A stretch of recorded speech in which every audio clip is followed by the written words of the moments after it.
सर्वेभ्यो नमो नमः। बच्चों, आज हम डीओई का सैंपल पेपर कर रहे हैं और यह हमारा क्लास 10th का है। पहला एक हम कर चुके हैं बेटा सैंपल पेपर, और ये हमारा सेशन 2022-23 का है। इससे पहले हमने सेशन 2023-24 का किया था, ठीक है। और इसके बाद एक और सैंपल पेपर हम करेंगे, वो भी 2023-24 का ही होगा। अब ये 2022-23 का भी देख लीजिए बच्चा। पहला क्वेश्चन हमारा क्या आता है, अपठित आता है, तो ये हमने पढ़ना है और इसके आंसर देने हैं। राजस्थानम क्षेत्रफल दृष्टिः भारतस्य बृहत्तमः राज्यः अस्ति। राजस्थान क्षेत्रफल की दृष्टि से भारत का सबसे बड़ा राज्य है। अस्य राजधानी जयपुरम अस्ति। इसकी राजधानी जयपुर है। अस्य नगरस्य मुख्यमार्गेषु निर्मितानि भवनानि कञ्चित् रक्तवर्णानि। अस्य नगरस्य, इस नगर की, मुख्य मार्गेषु, मुख्य मार्गों पर, इस नगर के मुख्य मार्गों पर, मुख्य मार्ग किससे बने हुए हैं? निर्मितानि भवनानि कञ्चित् रक्तवर्णानि, लाल रंग से बने हुए हैं। अर्थात जयपुर के जो मुख्य मार्ग हैं वो लाल रंग से बने हुए हैं।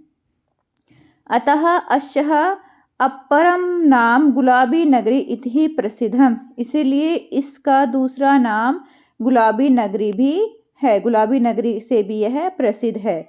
जयपुरस्य वास्तुकार विद्याधर शास्त्री आसीत्। जयपुर के वास्तुकार कौन है? विद्याधर शास्त्री थे। 1727 वर्षे महाराजः सवाई जयसिंह नृपेण अस्य नगरस्य स्थापना कृतः। ठीक है। अब इस नगर की स्थापना किसने की है? इस नगर की स्थापना 1727 ईस्वी में सवाई जयसिंह ने की है। ठीक है, राजा है जयसिंह, राजा ने इसका स्थापना की थी। और वास्तुकार कौन थे इसके? विद्याधर शास्त्री। अस्य पूर्व दिशि सूर्य मंदिरम। इसके पूर्व दिशा में सूर्य मंदिर है। गाल्व ऋषि च आश्रम अस्ति। और गाल्व ऋषि का आश्रम भी है। इसके पूर्व दिशा में क्या क्या है? सूर्य मंदिर भी है और गाल्व ऋषि का आश्रम भी है। मध्य जंतर मंतर वेदशाला अस्ति। बीच में जंतर मंतर की वेदशाला है। यत्र खगोल विज्ञानस्य विद्यार्थिनः शोधं कुर्वन्ति। जहाँ पर खगोल विज्ञान के विद्यार्थी शोध करते हैं। उत्तरे आमेर राजभवनम विश्व प्रसिद्धम अस्ति। उत्तर में आमेर का जो राजभवन है वह विश्व में प्रसिद्ध है। क्यों प्रसिद्ध है? क्योंकि इसको ये आमेर के राजा ने बनाया था। ठीक है। और इसको यूनेस्को में भी क्या मिला है बेटा? विश्व धरोहर के रूप में घोषित किया गया है। 2013 तमे वर्षे आमेर राजभवनम यूनेस्को इति परिषद विश्व धरोहरः इति घोषितम अकरोत्। ठीक है, 2013 में आमेर के राजभवन को यूनेस्को में विश्व धरोहर के रूप में घोषित किया है। बेटा इसकी जो पीडीएफ है आपको डीओई की साइट पे मिल जाएगी। जब आप डीओई की साइट पे जाते हो और वहाँ से देखते हो सैंपल पेपर सिलेबस में जाके, तो वहाँ पर आपको इसकी पीडीएफ मिल जाएगी। वहाँ से आप इसकी पीडीएफ ले लेना। एक पदेन उत्तरत आपको देना है। भारतस्य बृहत्तमः राज्य कहा। भारत का सबसे बड़ा राज्य कौन सा है? तो भारत का सबसे बड़ा राज्य आप सभी को पता है, आप अभी पढ़ा ही है जस्ट आपने। कौन सा है हमारे पास? राजस्थानम। क्या जाएगा? राजस्थानम। कहा के स्थान पर क्या जाएगा? राजस्थान। हाँ, अब देखो आप थानम नहीं लगाओगे, वहां पर कहा पूछा है ना बेटा। जैसे हमारे पास क्वेश्चन पूछा जाता है, हमें आंसर भी उसी में ही देना पड़ता है। तो यहाँ पर क्या जाएगा? राजस्थान। ठीक है, राजस्थान, विसर्ग आ जाएगा पीछे। राजस्थानस्य राजधानी कुत्र अस्ति। राजस्थान की राजधानी कहाँ पर है? कुत्र अस्ति। तो हमने क्या पढ़ा है? जयपुरम अस्ति। राजस्थान की जो राजधानी है वह जयपुर है। जयपुर नगरस्य स्थापना कस्मिन् वर्षे अभवत्। किस वर्ष में हुई है? तो यहाँ पर किस वर्ष में हुई थी जयपुर नगर की स्थापना? 1727 तमे वर्ष है। 1727 तमे वर्ष है। और किसने की थी? सवाई जयसिंह ने की थी इस नगर की स्थापना। किस नगर की स्थापना? जयपुर नगर की स्थापना। और इसका जो वास्तुकार कौन था? किसने ये बना के दिया था? स्ट्रक्चर्स, वास्तुकार का मतलब जैसे आर्कियोलॉजी होते हैं बेटा, इस तरह से होते हैं। कौन है? विद्याधर शास्त्री। पूर्ण वाक्य में पूछा गया किम विश्व धरोहर इति घोषितः। क्या विश्व धरोहर के रूप में घोषित हुआ है? तो क्या हुआ है विश्व धरोहर के रूप में घोषित? यहाँ पर आमेर राजभवनम यूनेस्को इति परिषद विश्व धरोहर इति घोषितम अकरोत्। ठीक है, ये पूरा आ जाएगा। जयपुरस्य है पूर्व दिशि किम अस्ति? जयपुर के पूर्व दिशा में क्या है? तो इसके पूर्व दिशा में क्या है? जयपुरस्य है, यह लिखा ना, अस्य है पूर्व दिशि सूर्य मंदिरम गाल्व ऋषि च आश्रम। सूर्य मंदिर है और गाल्व ऋषि का आश्रम है।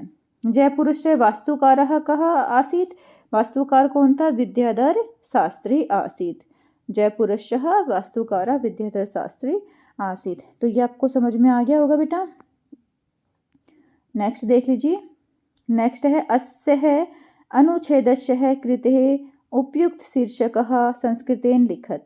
आपको उपयुक्त शीर्षक बताना है, तो अब आप इसका शीर्षक बता सकते हो क्या होगा इसमें। जयपुर नगरस्य महत्व, जयपुर नगर का महत्व, ठीक है। या और भी क्या बना सकते हैं, जो योद्धा हैं हमारे सवाई जयसिंह के बारे में भी हम बता सकते हैं। ठीक है, जयपुर नगरस्य निर्माणम सवाई जयसिंह द्वारा कृत है। ठीक है, इस तरह से।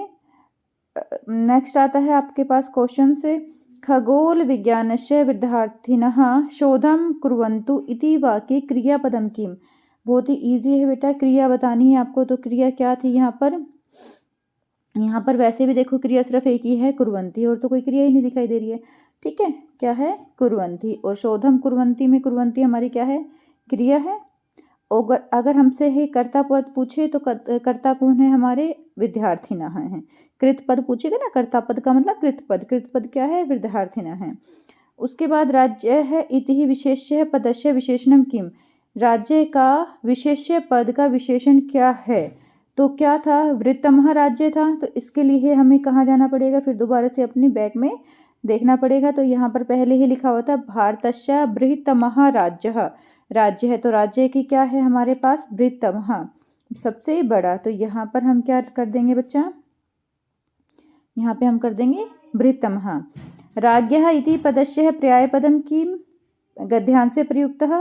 राज्ञा का क्या आया है बेटा? निरपेण। राज्ञः तृतीय विभक्ति है और निरपेण में भी तृतीय विभक्ति है। देखो मध्य में वैसे सप्तमी हो गई, नगरस्य में षष्ठी हो गई, अस्य में भी षष्ठी है। राज्ञ हमारी तृतीय है और निरपेण भी तृतीय है। और वैसे सबको पता है राजा का क्या होता है? पर्यायपद निरपः होता है। अक्रोध इति क्रियापदस्य कृत पदम किम। अक्रोध मतलब किया। इस कर्ता का क्रिया कृत पद पूछा गया है। तो इसका जो कृत पद है, अब हमें फिर दोबारा से अपने किस में जाना है? गद्यांश में जाना है। और हमें देखना है अक्रोध कहाँ लिखा हुआ है हमारा, ये लास्ट वाली लाइन में लिखा हुआ है। अब हमने क्या बताना है बेटा? इसका कर्ता बताना है, कृतपद बताना है। तो इसका कृतपद क्या हो जाएगा? आमेर राजभवनम। क्या हो जाएगा? आमेर राजभवनम।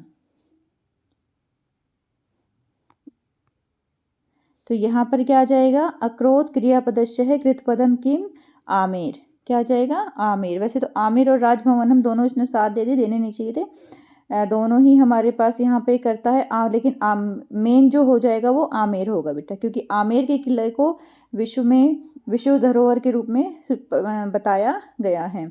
अब सेकंड क्वेश्चन है रचनात्मक कार्य। ये आपका सेकंड क्वेश्चन, इसमें आपको फिल करना है।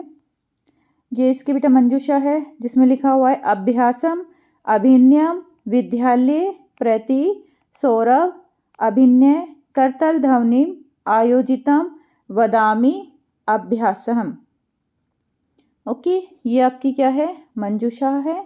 अब इसको ध्यान में रखते हुए हमने सोल्व करनी है अपना रचनात्मक कार्य। मित्रम प्रति अधोलिखितम पत्रम मंजूषात सहायताम पूरितुहा। मंजूषा की सहायता से आपको इसको क्या करना है? पूरा करना है। यहाँ पर आपको डेट लिख देंगे। प्रिय मित्र, अब हम किस मित्र को दे रहे हैं? ये सौरभ। पहले में क्या आ जाएगा? सौरभ।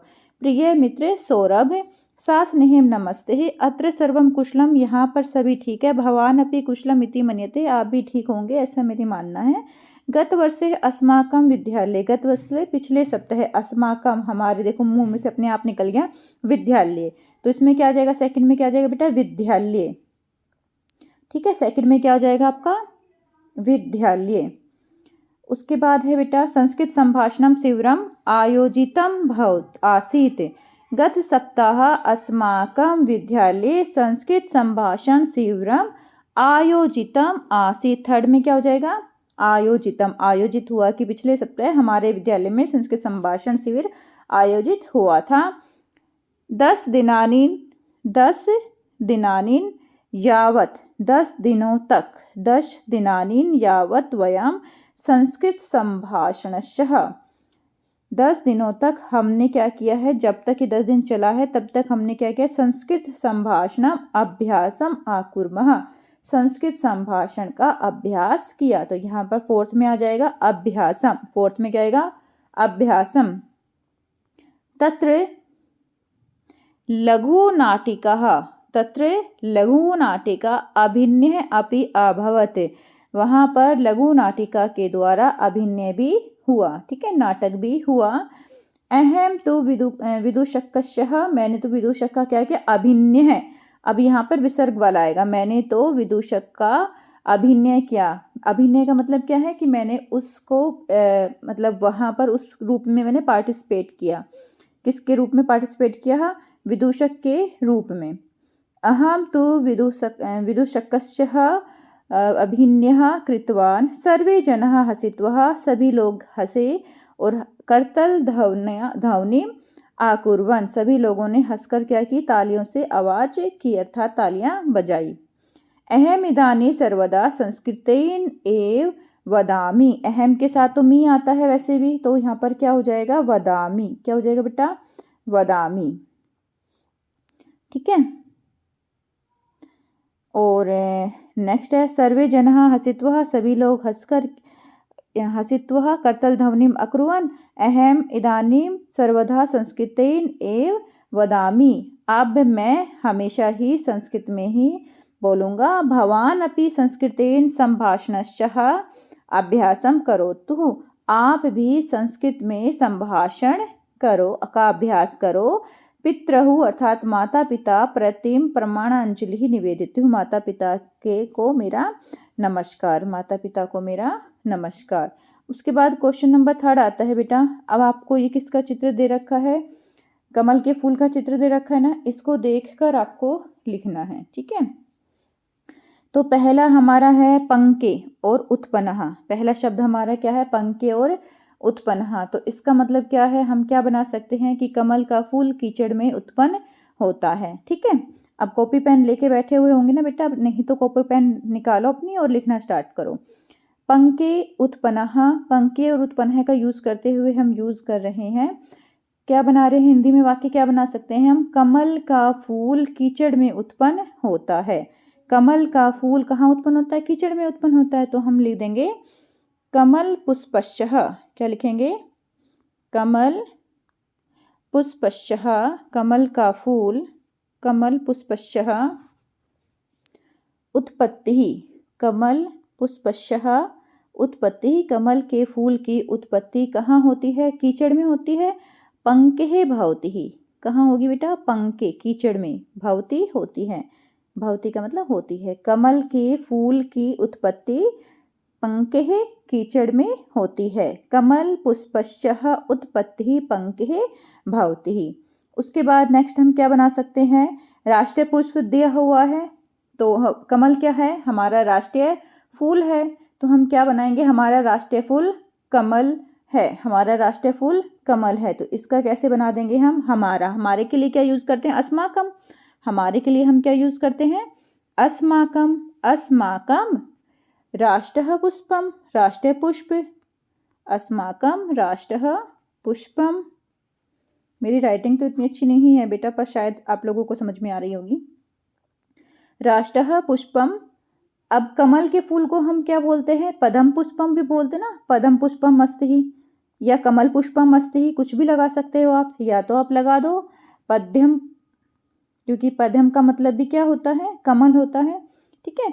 पद्यम पुष्पम या फिर कमलम पुष्पम अस्ति है।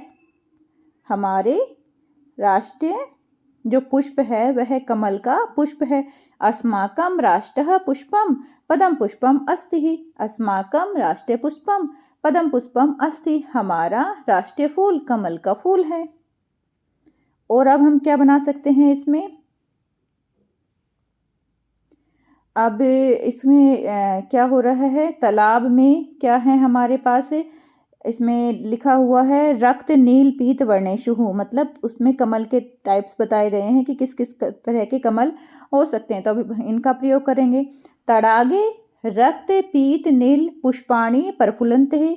तड़ागे तालाब में किस तरह के खिलते हैं कमल के फूल, कौन कौन से खिल रहे हैं, तड़ागे, सप्तमी विभक्ति आएगी बेटा, तड़ागे रक्त पीत नील पुष्पाणि। अब 3 थे ना, तो इस पे क्या देगा, रक्त नील पीत पुष्पाणि प्रफुल्लन्ते, प्रफुल्लन्ते, ठीक है। तड़ागे रक्त पीत नील पुष्पाणि प्रफुल्लन्ते। नेक्स्ट अब है यहाँ पर शोभायमान है और सज्जायाम है, देवानाम भी है। तो इसका मतलब हम मंदिर में देवताओं पर क्या चढ़ाते हैं, कमल का फूल चढ़ाए जाते हैं। ये वाक्य बना सकते हैं हम, मंदिर में देवताओं पर कमल के फूल चढ़ाए जाते हैं। तो इसमें क्या बनाएंगे, मंदिर में, मैंने वाक्य बोला मंदिर में, इसका मतलब मैं सप्तमी विभक्ति लगाऊंगी, मंदिरे, मंदिर में, तो क्या हो गया, मंदिरे। अब मंदिर में देवताओं पर, देवताओं पर एक तो देवता होगा नहीं, बहुत सारे देवताएं होंगे, तो क्या हो जाएगा, देवताभ्याम, मंदिरे देवताभ्य, बहुत सारे हैं, भ्याम नहीं, द्विवचन में नहीं है, बहुत सारे हैं। मंदिरे देवताभ्य कमल के फूल कमल पुष्पाणि चढ़ाए जाते हैं, अर्पितानि।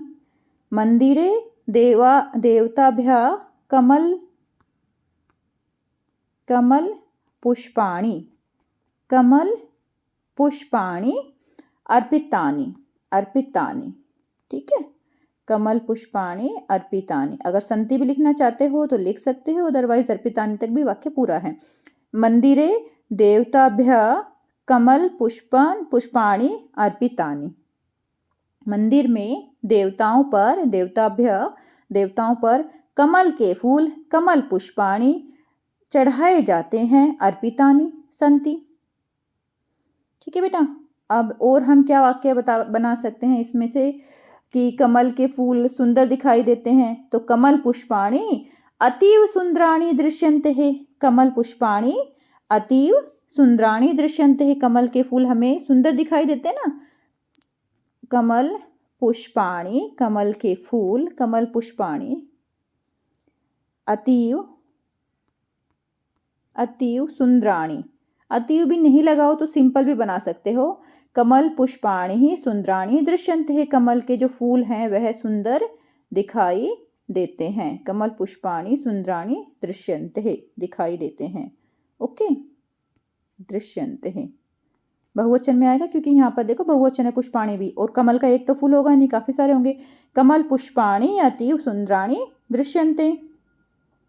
इसके अलावा बेटा आप क्या बना सकते हो, भाई कमल के फूल का प्रयोग हम सज्जा के लिए करते हैं, अलंकार्थम अपि पदम पुष्पम प्रयोज्यते है, अलंकार के लिए सज्जा के लिए भी हम, ठीक है, या सज्जायाम लिख सकते हैं हम यहाँ पर, अलंकार के लिए सज्जायाम अपि ही, सज्जा के लिए भी पदम पुष्पम या कमलम पुष्पम प्रयोज्यते है, हम प्रयोग करते हैं, ठीक है। तो इस तरह से हम इसके वाक्य बना लेंगे बेटा। शायद आपको ये समझ में आ गया होगा। अब नेक्स्ट है हमारा जल ही जीवन है, इस पे आपको स्वयं ही बनाने हैं, और फिर नहीं आए तो मुझे कमेंट बॉक्स में बता देना, मैं आपको वाक्य बनाना सिखा दूंगी। क्वेश्चन नंबर 4 है बेटा, अब आपको ये तो बहुत ही ईजी लगता होगा। संस्कृत भाषा विश्व में प्रसिद्ध है, संस्कृत भाषा, तो संस्कृत भाषा को तो एज इट इज लिखेंगे हम, संस्कृत भाषा, ठीक है, संस्कृत भाषा को संस्कृत भाषा ही लिख दिया। विश्व में, विश्व में मतलब सप्तमी विभक्ति लगाएंगे हम, तो क्या लिख देंगे यहाँ पर, विश्वे, संस्कृत भाषा विश्व है, प्रसिद्ध है प्रसिद्धा अस्ति, संस्कृत भाषा विश्व है प्रसिद्धा अस्ति, बस उसमें तो कुछ है नहीं, कितना इजी है, देखो जैसे लिखा हुआ है हमने उसी के अनुसार विभक्ति लगाकर वाक्य को पूरा कर देना है। हम खेलने नहीं जाएंगे, हम खेलने नहीं जाएंगे, तो हम के लिए वयम, आप सबको पता है हम के लिए वयम, खेलने मतलब क्रीडितुम, खेलने के लिए नहीं जाएंगे, ना गमिष्यामः, क्योंकि वयम के साथ तो महा आएगा, वयम क्रीडितुम ना गमिष्यामः। लिख लो बेटा इसको, वयम हम क्रीडितुम खेलने न गमिष्यामः नहीं जाएंगे। वयम क्रीडितुम न गमिष्यामः। नेक्स्ट है हमारे पास चंद्रगुप्त भारत का राजा था। ये तो और भी आसान है। चंद्रगुप्त किसी का नाम आ गया तो विसर्ग लगा के कर देंगे इसको। चंद्रगुप्त भारत का मतलब षष्ठी विभक्ति लगाएंगे। भारतस्य है, भारत का भारतस्य राजा था निरपः आसीत्। चंद्रगुप्तः भारतस्य निरपः आसीत्। था है ना, पास्ट टेंस है, तो क्या हो जाएगा, चंद्रगुप्तः भारतस्य निरपः आसीत्। ठीक है बच्चा, आ रहा होगा आपको समझ में। अगर फिर भी कोई दिक्कत है तो बेटा आप मुझे कमेंट बॉक्स में बता देना। मैंने मित्र को पत्र और लिखा। मैंने मतलब अहम, मित्र को हो मम मित्राय, अपने मित्र को लिखा है ना मैंने। अहम मम मित्राय पत्रम लिखितवान, या अलिखत, लिखा पास्ट टेंस में हो गया। फिर दोबारा से, अहम मम मित्राय, मैंने अपने मित्र को पत्रम लिखितवान। अहम मम मित्राय पत्रम लिखितवान, मैंने अपने मित्र को पत्र लिखा। या अहम मित्राय पत्रम आलिखत, मैंने मित्र को पत्र लिखा। हिमालय सभी पर्वतों में ऊंचा है। हिमालय सभी पर्वतों में क्या है, ऊंचा है। तो इसमें क्या बताया गया है कि विशेषता बताई गई ना कि हिमालय सभी पर्वतों में, तो सप्तमी विभक्ति का प्रयोग हम करेंगे तो क्या आ जाएगा बेटा, हिमालय, तो हिमालय है आ जाएगा, विसर्ग आ जाएगा। सभी पर्वतों में, सर्वेषु पर्वतेषु, यहाँ पर सप्तमी का बहुवचन लगा रहे हैं हम। हिमालय सर्वेषु पर्वतेषु ऊंचा है, उच्चतमः अस्ति।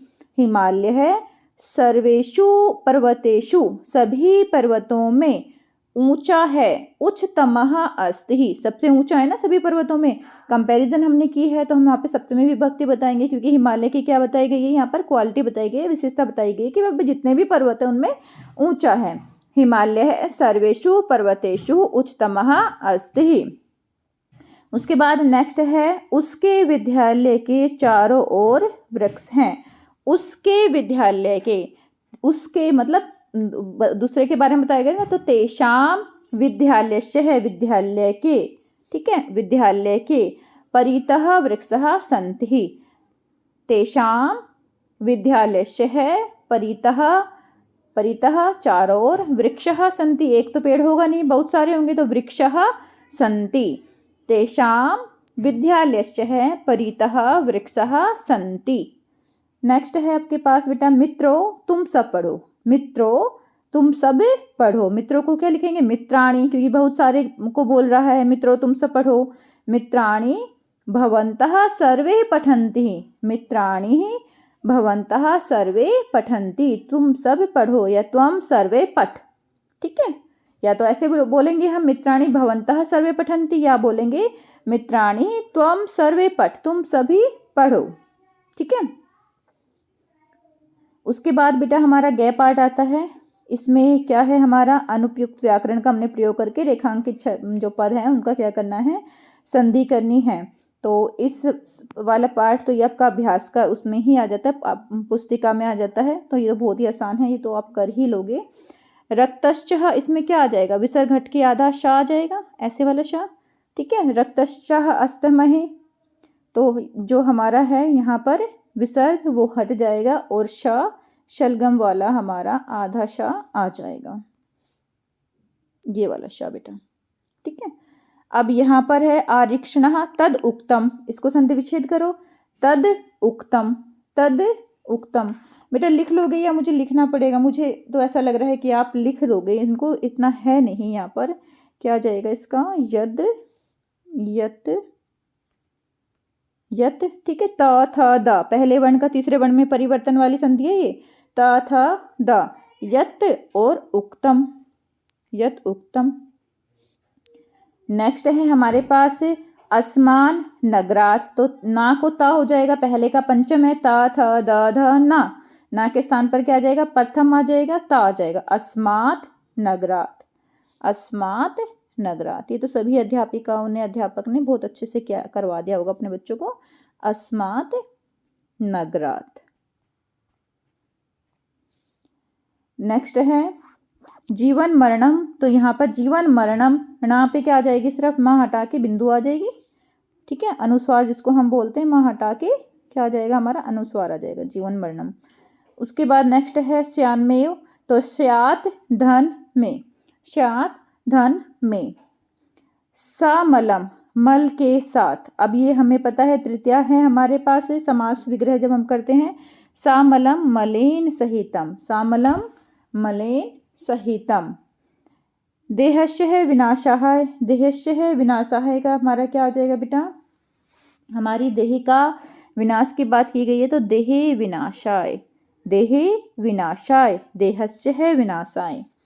शरीरस्थो है, शरीरे स्थित है, शरीर में स्थित। शरीरस्थो महान रिपु, शरीर में जो आलस्य है, आलस्य का बताया था ना कि आलस्य मनुष्य के शरीर का महान शत्रु है। तो यहाँ पर क्या आ जाएगा, शरीरे स्थितः, शरीर में स्थित। आलस्य कहाँ पर होता है, शरीर में होता है ना, तो यहाँ पर सप्तमी विभक्ति का प्रयोग हुआ है, शरीरे स्थितः।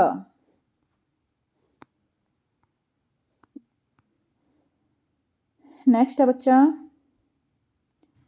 महात्मनः, महान आत्मा ये शाम, ये तो पहला ही वाला आ जाएगा, महान आत्मा ये शाम, जिसकी महान आत्मा हो। उसके बाद है कुशश्चः लवश्चः, ये भी बहुत ही ईजी है, कुश लवौ, कुश लवौ, ठीक है। अब यहाँ पर क्या है बेटा, समत्व, समत्व में क्या आ जाएगा, समत्व बेटा ये दोनों ही सेम सेम दे रखे, ये भी सेम है और ये भी सेम है, तो इसमें जो हम देंगे तो हम ख वाला लगाएंगे, समत्व, ठीक है। और हमारे पास क्या बच जाएगा, त्वम शेष रह जाएगा, सम त्वम इति। यहाँ पर है ना संधि विच्छेद करेंगे तो क्या आ जाएगा, समत्वम इति, समत्वम इति ही। तो यहाँ पर हमारा सम धन तव वाला प्रत्यय आ जाएगा इसमें। तुल्य वत्सला, टाप में आ शेष बचता है, टाप में आ शेष बचेगा तो क्या आ जाएगा, तुल्य वत्सलः, ठीक है, क्या आ जाएगा, तुल्य वत्सलः। तो यहाँ पर हम किस पे टिक करेंगे, खा पे टिक कर देंगे। पाषाण, दीप का क्या शेष बचता है, ई शेष बचता है तो पाषाणी। दीप का क्या शेष बचता है, ई शेष, ई बचता है तो पाषाणी। बेटा ये जो पठित वाला है ना भाग, वो तो बिल्कुल ही इजी है और आप लोगों ने अच्छे से ये किया भी हुआ है। तल में क्या बचता है, ता शेष बचता है, तल का ता होता है तो अवक्रता, तो पहला ही ऑप्शन आपका है अवक्रता, पहला ही ऑप्शन क्या है, अवक्रता। अब वसुमतीम, वसुमतीम, अभी देखो अब आपने कोई ऐसा शब्द नहीं पढ़ा होगा जिसमें वसुमतीम से ना तो तव आ रहा है, ठीक है, तो वह शेष बचता है। मतुप में मत मान और वत शेष बचेगा, इसमें तीन कोई प्रत्यय नहीं है, तल का ता शेष बचता है तो वसुता बनता। अब हमारे पास क्या ऑप्शन बचा है, वसुधन मतुप, क्या शेष बचा, वसुधन मतुप। इसमें क्या बनेगा बेटा, वसुमत बनेगा, ठीक है, वसुमत बनेगा और फिर उसमें डिंग प्रत्यय लगाकर वसुमती बनेगा। तो आपको सिर्फ आधा ही दिया हुआ है इसमें, तो इसमें क्या आ जाएगा, वसुधन मतुप आ जाएगा वसुमत शब्द बनने के लिए।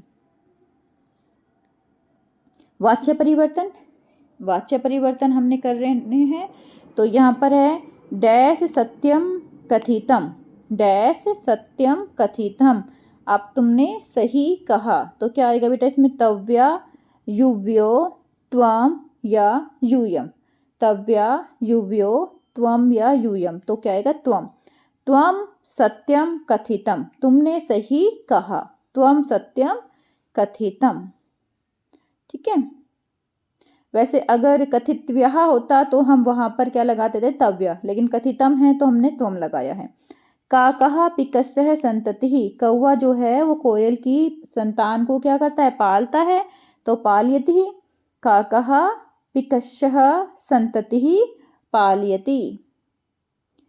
नेक्स्ट में क्या है, कोपी खगा एव वनराजः कर्तुम् इष्यते समः, तो क्या जाएगा, किसने बोला था, सभी पक्षियों ने बोला था, सर्वे खगः, ये सारी बातें किसने कही थी, सर्वहि खगई, ओ बेटा सॉरी, यहाँ पर क्या आ जाएगा, का आएगा ना, सभी ने कहा था, तो थर्ड वाला जो है बच्चा इसमें क्या आ जाए, सर्वहि खगहि, तृतीया का बहुवचन, सर्वहि खगहि, कोऽपि एव वनराजः कर्तुम् इष्यते समः।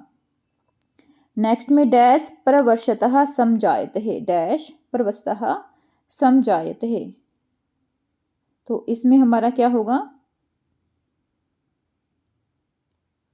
मेघरवि, मेघरवहि। वहां पर क्या था बेटा, मेघरवम, शायद जहां तक मुझे याद है प्रति था, तो उसकी वजह से हम यहाँ पर तृतीय विभक्ति हमने यूज की थी।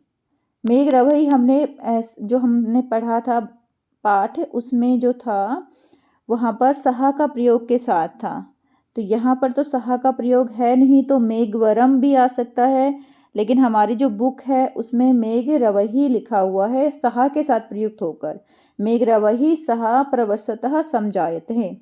ठीक है, अब नेक्स्ट है हमारे पास 9:30 को आप क्या कहोगे, ये तो आप सबको ही आता है, इसको तो ना ही करवाऊं।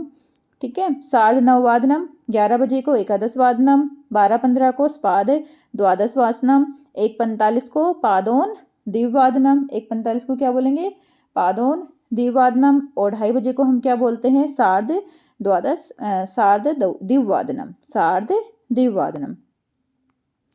उसके बाद क्वेश्चन नंबर 10 है बेटा, कुशलव जो है इसमें हमारा इस चैप्टर से ये लिया गया है, और इसमें देखो कुशः लवः डैश प्रविशतः, 2 लोग आ रहे हैं, तो हमारा पहले में क्या आ जाएगा, च, लव और कुश प्रवेश कर रहे हैं। ठीक है, प्रविशतः लिखा हुआ है 2 के हिसाब से, तो च आ जाएगा, कुशः लवः च प्रविशतः, कुश और लव प्रवेश करते हैं। किम वयम, किम वयम क्या हम किसके लिए हैं, अत्र यहाँ पर कुशल प्रश्नस्य भाजनम, किम वयम अत्र क्या हम यहाँ पर कुशल प्रश्न पूछने के लिए हैं, सेकंड में अत्र आ जाएगा। थर्ड में क्या हो जाएगा बेटा, अहम अपि मैं भी, कुशः इत्यह मानवः श्राव्यमि, मैं भी खुश हूँ, यह मैं बताता हूँ कि मैं भी क्या हूँ, खुश हूँ। तो पहले में देखो पीछे से स्टार्ट हो गया, फर्स्ट सेकंड थर्ड, और यहाँ पर क्या आ जाएगा, fourth, first second third fourth. यत्र हरितमः, जहाँ पर हरियाली होती है, तत्र शुचि पर्यावरण, वहाँ पर्यावरण शुद्ध होता है, यत्र हरितमः तत्र शुचि पर्यावरणम। तो ये हमारे अव्यय पद थे।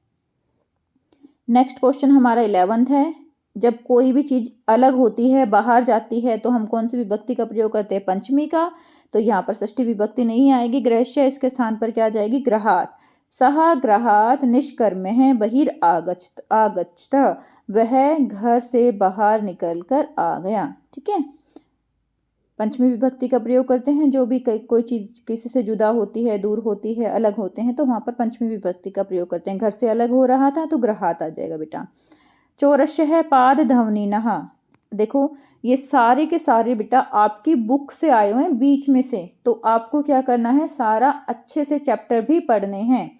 अगर चैप्टर अच्छे से पढ़ लिया आपने, तो आप इनको फट कर लोगे, और आपका जो पेपर है 2.5 घंटे का, आप उसको 1 घंटे में ही पूरा कर लोगे, अगर आपने ढंग से पढ़ लिया तो। गुणि गुणम जानन्ति तो आएगा नहीं, क्या आ जाएगा, एक वचन का आएगा, गुणि गुणम जानति, वहां पर क्या शब्द था, गुणी गुणम याति ही, जब हमने श्लोक पढ़ते हैं तो वहां पर था गुणी गुणम याति ही, लेकिन हम यहाँ पर याति के स्थान पर हमें पता है क्या होता है, जानाति ही, गुणी जो है गुण को जानते हैं। ततः परिविशतः प्रकृति माता, वहां पर प्रकृति माता प्रवेश करती है, तो यहाँ पर प्रकृति माता प्रवेश करने के लिए क्या शब्द यूज होगा, प्रविशति ही, ततः प्रविशति प्रकृति माता, वहां पर प्रकृति माता प्रवेश करती है। अब ये बेटा आपका पठित बोधन है। ठीक है, इसको फिर भी 2 भाग में ही बना लेती हूँ बेटा, काफ़ी टाइम हो चुका है, 35 मिनट की वीडियो हो चुकी है, तो अब ये जो बचा हुआ है ये हम सेकंड वीडियो में कर लेते हैं। अभी आपके 6 क्वेश्चंस और रह गए हैं। ठीक है, ओके बेटा।